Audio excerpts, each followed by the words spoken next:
Des bureaux de vote vides et des assesseurs désœuvrés.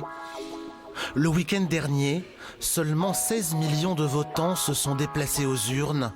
32 millions manquent à l'appel, un record.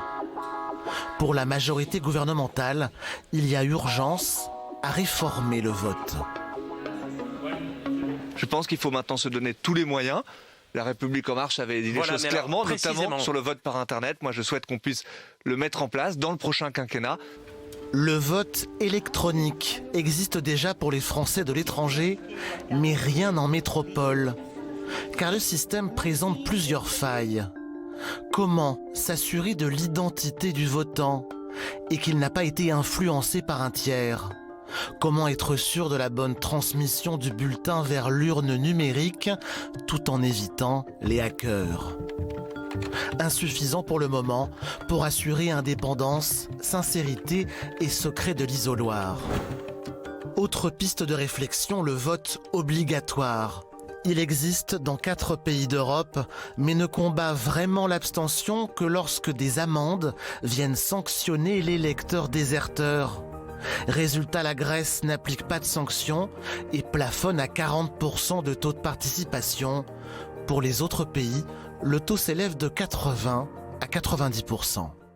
Il y a toujours une certaine méfiance par rapport aux partis politiques, méfiance par rapport au Parlement, par rapport au système électoral. Néanmoins, il n'y a pas de critique par rapport aux résultats des élections. Un parti qui gagne avec 80, 85, voire 90% de taux de participation, évidemment, c'est difficilement critiquable. Autre piste, le vote par correspondance, longtemps utilisé en France. En 1975, le ministre de l'Intérieur l'interdit pour lutter contre la fraude électorale qui sévit en Corse. Des incidents hier à Ajaccio lors du dépouillement des votes par correspondance de l'élection municipale complémentaire. Des contestations éclatèrent et un des adjoints au maire dut s'asseoir sur l'urne pour la protéger. L'idée du vote par correspondance fait son retour depuis l'épidémie de Covid-19. Le système demande une organisation conséquente, source de polémiques, comme lors de l'élection présidentielle américaine l'an dernier.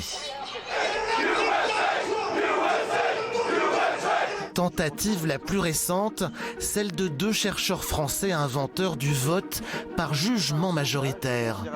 On demande à l'électeur d'évaluer tous les candidats avec une mention de son choix sur une échelle d'excellent à rejeter. Le candidat le mieux évalué remporte l'élection. Actuellement, quand on vote, on est forcé de choisir un candidat sans pouvoir dire ce qu'on pense du candidat pour lequel on vote. Est-ce qu'on vote par adhésion? Est-ce qu'on vote par vote utile?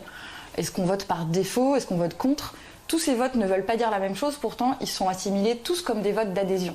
Avec le jugement majoritaire, il n'y a plus de vote utile, puisque vous pouvez évaluer positivement plusieurs candidats si vous le souhaitez, et le vote blanc n'a plus lieu d'être, puisque si le vote blanc est l'expression d'un rejet, là, vous pouvez rejeter les candidats dans le cadre républicain de l'élection. Voter mieux pour faire voter plus et lutter contre l'abstention. Ce nouveau mode de scrutin n'est pour l'instant appliqué que pour des élections internes aux partis politiques.